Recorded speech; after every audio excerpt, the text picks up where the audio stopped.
देश में अमीरों पर अलग से टैक्स, जिसे बिलियनियर टैक्स कहा जाता रहा है, को लेकर एक नई बहस शुरू हो गई है। मुख्य आर्थिक सलाहकार वी अनंता नागेश्वरन ने इस टैक्स के खिलाफ चेतावनी दी है। उन्होंने कहा कि इस तरह के टैक्स से देश को कई प्रकार के नुकसान हो सकते हैं।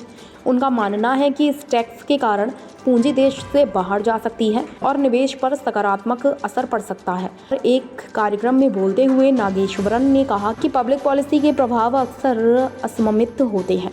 उन्होंने उदाहरण दिया कि पूंजी पर कम टैक्स लगाने से निवेश बढ़ सकता है, लेकिन यदि पूंजी पर ज़्यादा टैक्स लगाया जाए तो वह बाहर चली जाएगी।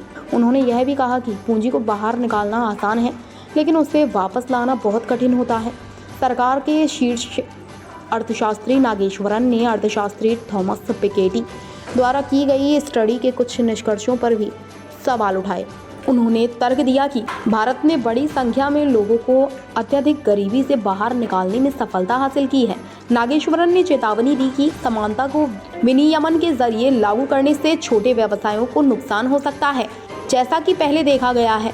उन्होंने यह भी कहा कि पिकेटी के कैलकुलेशन का एक हिस्सा शेयर बाजारों में बनाई गई संपत्ति पर आधारित था, लेकिन अब शेयरों में निवेश छोटे शहरों और कस्बों तक फैल चुका है। इसके अलावा उन्होंने यह भी कहा कि शीर्ष 20 कंपनियों और अन्य कंपनियों के बीच का अंतर अब कम हो रहा है।